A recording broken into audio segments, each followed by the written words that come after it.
of everyday activity and the ability and motivation to reduce emissions on an individual basis, on a community basis, and on an organizational basis. That's just the definition of carbon literacy.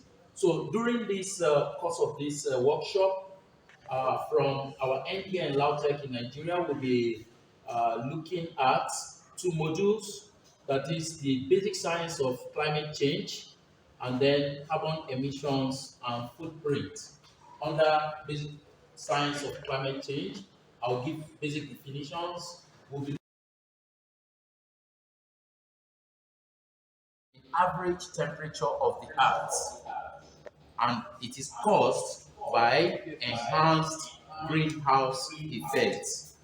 On the other hand, climate change encompasses global warming, but refers to a long-time shift or broader range of climate changes that are happening on our planet. And this includes rising sea level, shrinking mountain glaciers, accelerating ice melt in the Greenland, Antarctica.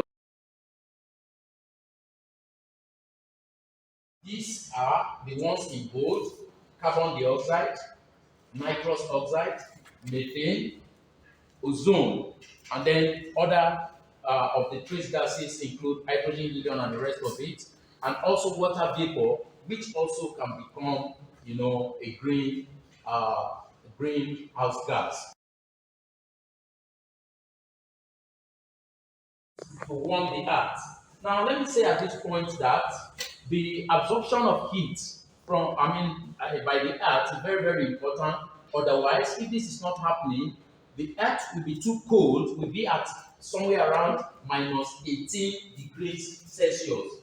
And if that happens, obviously, there will be no liquid water, and then the earth will be inhabitable. But for the good effect of green gas that absorb the heat, that keeps the earth warm. As the earth warms up, the surface starts to emit infrared radiation back into the atmosphere, which is absorbed by the greenhouse gases in the atmosphere.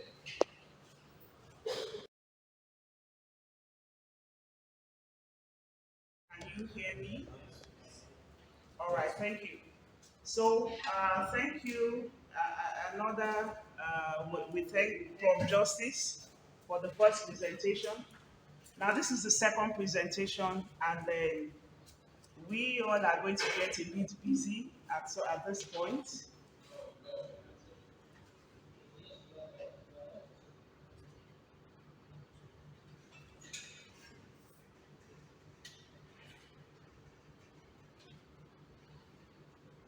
Prof, please call her. She's trying to call me back. Tell her not to.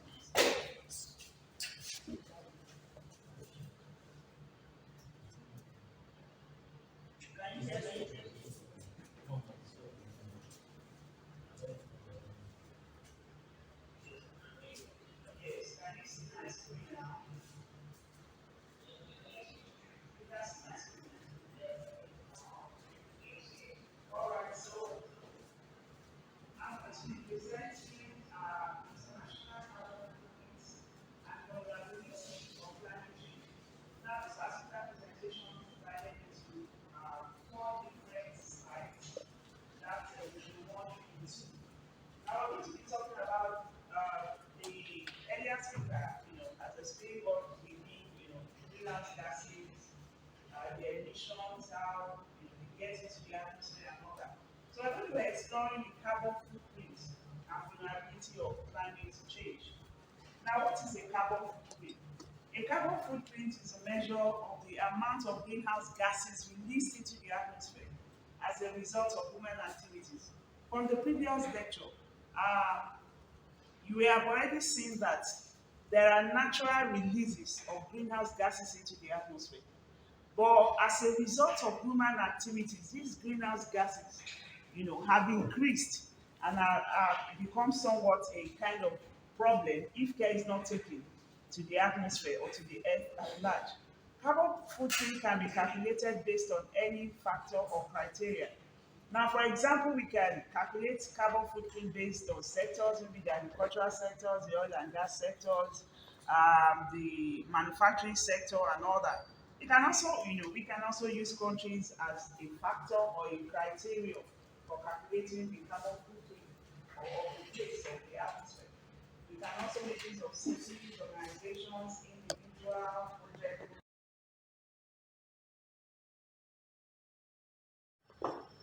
From the left student. So actually, I've gained that the average citizen do not actually know from what she said that the consumption of the CO2 while traveling is one of the reasons that is affecting us.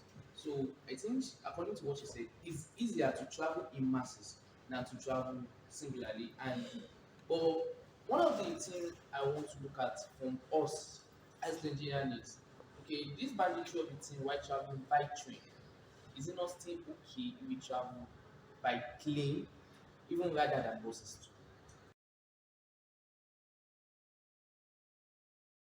Of the greenhouse gases. Initially, I don't even know that water vapor constitutes to the greenhouse gas, and it is more or less the, should I say, the obvious, actually, the prominent output to that, because every day we do have water vapors. If and only if you are not boiling anything. So that constituting to greenhouse gas, I was actually surprised because to me, I don't even think that water vapor could constitute to greenhouse gas. And also, the carbon dioxide. My question is, what's the difference between the carbon that CO2 and CO, carbon monoxide and carbon dioxide? Well, carbon monoxide is from the car. We can get that from the car exhaust. Car exhaust. While carbon dioxide, breathing, and the respiration, with the human respiration and the plant respiration, we can have carbon dioxide in both ways. So, carbon dioxide constituting to that same greenhouse gas, what of that carbon monoxide is CO?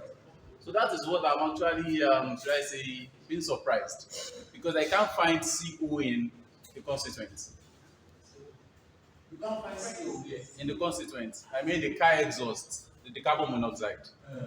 I think it also had to constitute to the greenhouse gas. Carbon monoxide. Yes, I think. You think? Yes. Okay. So and not finding it amidst the constituent and seeing water vapor that is actually more or less like harmless. Okay, now I understand what you're trying to say. Now, generally, we know ozone is CO3, isn't it? Yes. Now, well, for reasons, I don't know what reasons anyway, somebody from chemistry will be able to tell us better. Yeah. I know generally that carbon monoxide, I mean, has health hazard on human. Is that okay? And CO also, with addition of oxygen to CO, it can convert to CO2. But essentially, CO2 is what constitutes more of greenhouse gas and ozone. Of course, we are told that the ozone layer, it's there preventing the direct radiation of the sun and all that, and so on and so forth. Now, generally, this workshop is all about making us to be aware of the danger of emission of carbon of CO2 into the atmosphere. Of course, all these gases are there naturally. I mean, trees, they emit CO2 and all this. But from what we have said this morning, the greenhouse gases has the ability to retain some. You see, that's why what's it called now? When we talk about atomic bomb and some of these things, they are all take care. They are all gases that so it has ability to retain infrared and other form of radioactive, energy. But that heat they are retaining is good for the world. That's what keeps the world warm. Otherwise, the world will be too cold. to about minus 18 degree, and human cannot exist. Water will be solid. We won't even have water at that temperature. So greenhouse gas effect is good for the world. But now we are now saying that's a natural greenhouse gas. But man-made activities are now contributing excess of this greenhouse gas to the point that it is now even becoming, dangerous for the world. It's now making the temperature of the world to rise. It's now contributing to climate change, global warming. Now, if you look at the Arctics, some of those places they have, hundreds of kilometers of ice. Most of this ice now in those Arctics and polar region are beginning to melt naturally.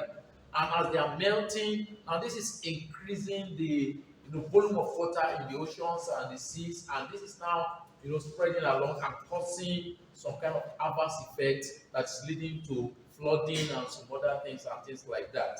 So generally, the global warming, it's sending signal. Now, like we talked about the Intergovernmental Panel on Climate Change, it's an agency in the world that is looking at the effect of climate change generally in the world. They are already raising concerns that the temperature of the earth is rising. It's rising, and that's going to be very disastrous for the earth. On some part of the world, it's causing flooding, adverse weather condition and climate condition, and in some other part of the world, it's causing drought. There's no rain, there's all kind of things. So you see some areas that were totally green are suddenly becoming dried up, and so on. Then you see there's this unusual heat wave. In some places like Australia and some other places, like I was asking a question the other time when she was presenting, that what is why is Australia, that is not as industrialized as China and all that, having more carbon emission? Now one thing about Australia, they always have this fire outbreak. There's usually fire outbreak in Australia. Yeah, because of warming. Nobody said your fire will just because the heat and all that. So all those kind of bush burning in a very large, when the fire, sometimes the firefighters will be fighting for weeks and they are not able to quench the fire. Naturally, once you burn like that, it adds a lot of methane, that's a lot of CO2 in a very large volume into the atmosphere. So this could be some of the reasons why places like Australia, are accounting for larger, greenhouse gas effects or emission into the atmosphere.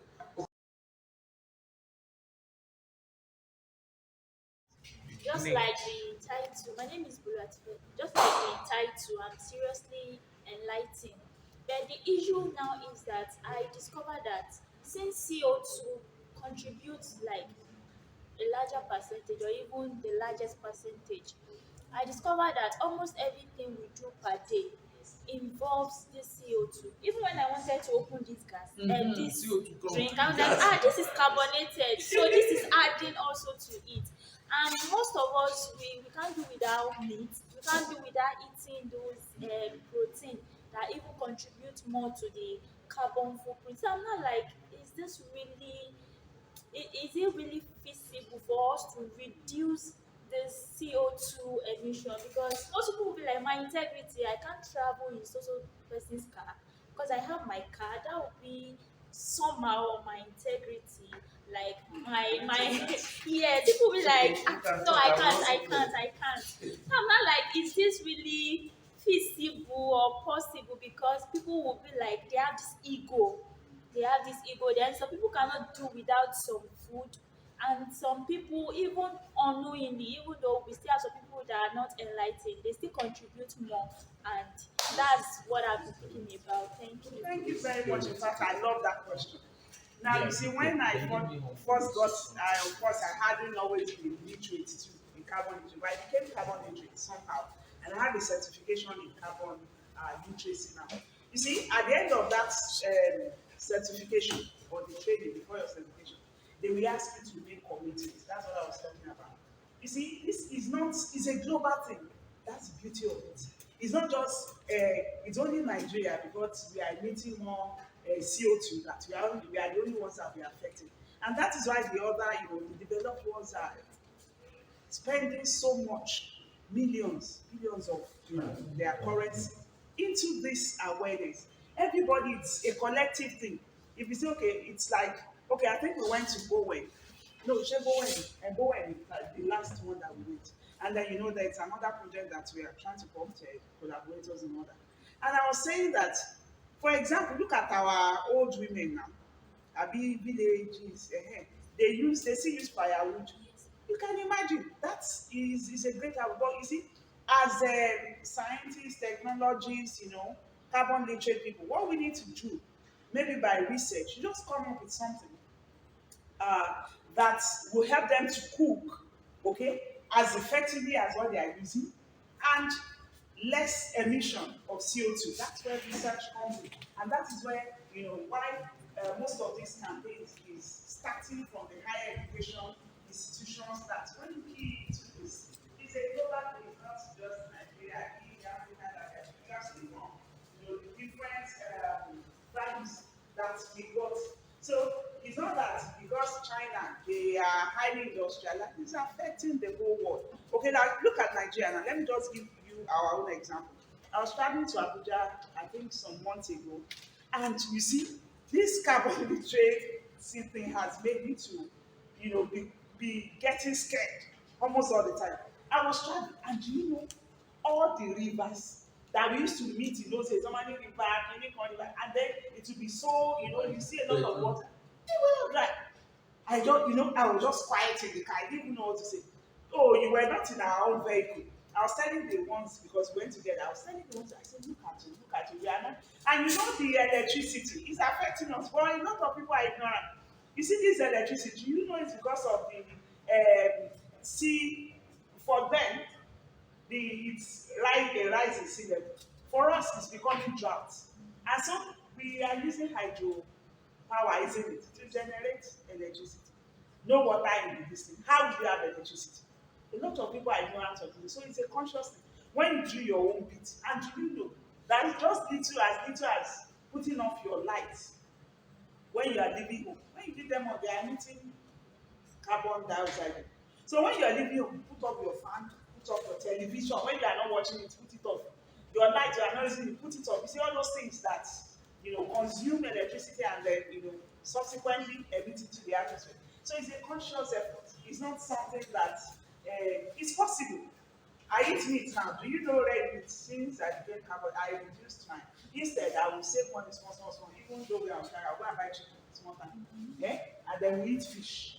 Okay? And then like that, I'm like, you reduce. It's possible. But it's just like somebody that has diabetes. Okay? They tell you there are some foods you should not eat. If you want to die, go and be eating them. You understand? So it's not convenient. You can ask them. It's not convenient for them. They stop eating sugar, stop eating rice, stop eating this, stop eating that. But they are forced because they have seen that if they don't stop all those things, they will eventually quench or something will happen to them. So that's it. Please, you see, it's part of this training for us. You, as a person, you are from a family. Go to your family, mommy, don't use this thing again. Don't be doing it like this again. You understand that training them gradually, right? Okay, look at the example I gave. For high meat eaters and then fish eaters. See, for a day, we can reduce like 3.2 kg of CO2 emission. And now multiply that. If we all, assuming we have so many, if everybody, you see, gradually that thing is reducing. So, like I said, it's possible, but it's a conscious effort by everyone. Thank you.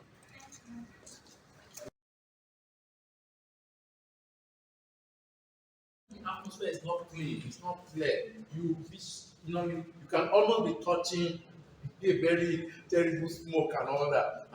So apart from the fact that it has direct impact on our health, it's also affecting the environment and the globe. Yeah, and it has terrible consequence for the entire globe. And it's so serious to the point that the great nations, I think recently the G20 and all the industrialized world, they held a meeting. You can Google it, COP26 in Glasgow, And they've been holding several meetings. We have the Paris, convention and different other meetings on this issue of global warming and climate change. Yeah, because it's capable of wiping away the whole earth. Yeah, it's capable of just wiping a whole group of people and all that. When fires just start coming up, fire that are not controllable, and when all kind of things start coming up, there's drought, there's disease, there's so many kind of things, and then when we say drought, there's absence of rain for almost the whole year. And then what will the animals and plants eat? We've been seeing all these people they show on TV from some country that is that it's only skeleton that will remain. They don't have food, they don't have anything. Yeah, because when you don't plant, your animals don't have food, you don't have food and all that. So it's a very, very serious matter. And a lot and a lot and a lot of money is being put into activities of climate change. In fact, at COP26, I think they made a commitment for each of those developed countries, US, Britain, Germany, all those, to contribute $1 billion to research and activities of investigation of climate change activities and global warming for Africa. So each of them will be contributing $1 billion. Is that serious? All over the world. Now, it's in this part of the world, except for the security issue he raised, that if you travel abroad, you won't go with your jeep and all your cars. You join train. Yeah, so train and a kind of means of transportation that carries a lot of people on one trip is cheaper and emits less than when you put 50 vehicles, all of us carry our car. We all can go in a bus. A train can carry 200 people and then just do the trip and come back. It's cheaper and there'll be less emission than when at least a train can carry like 300 passengers. When you put 300 vehicles on the road, all emitting carbon dioxide. So we have to get used to it. It's just that in Africa we don't have better transportation means. In those other countries, even see their president, their governor, you go on buses. You go on buses, yeah, everybody just sit and then they go on train also, and so on and so forth. So we will all be getting committed to changing our lifestyle and doing things that will contribute to reduction of carbon emission. So that is just it. Yeah, the way we eat, the things we do. Yeah, so some time to come now, you prefer to drink water than to be drinking. Since you say carbonated gases are also bringing out more carbon dioxide, so we drink more of water and natural things than all these carbonated things. All right, then, any other question or comment or contribution before we you're looking at me as if you want to say something. I say now. Yeah, I just want to appreciate the organizers of this workshop. I appreciate you, Prof, for the wonderful presentations and sensitization. We have really learned quite a number of things, and it's coming up at the right time. So it will everyone wants to do what we can do to see to it that there is a reduction in the emission of carbon dioxide and things like that. So thank you very much, sir. Thank you. Any other question or comment before we round up for today?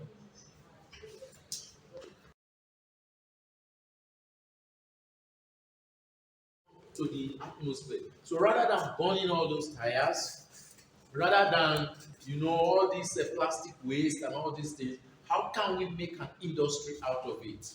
How can we create an entrepreneur? How can we create business out of it that our youth will be gainfully employed? And a lot of people today are creating industries from all these kind of things. So that's the purpose of this kind of workshop. So one, we are, we are informed about carbon literacy. We have knowledge about carbon literacy. We are now making commitment to reduce carbon emission, and then we are also trying to now create opportunity for employability and job creation from the activities of that surround carbons and other greenhouse gases. Yeah, so this is generally what we are doing. I hope that you'll be here tomorrow, and then you will still gain more from this uh, workshop. Thank you very, very much. Please, I think it's tomorrow. He did themselves, they are confused. He said, is it contributors to to carbon dioxide in the world? Yeah, because everything in the world now is driven by IT. And then there are data centers in the world where the energy consumption of some data center far exceed what some industries are using to drive, servers, clouds, and systems and all kind of things. Now everybody is going AI, AI, AI. Now there are a lot of complex AI algorithms that are coming up now in data science, in big data and analytics, and you want to crunch all kind of and these are algorithms that are growing in an exponential manner.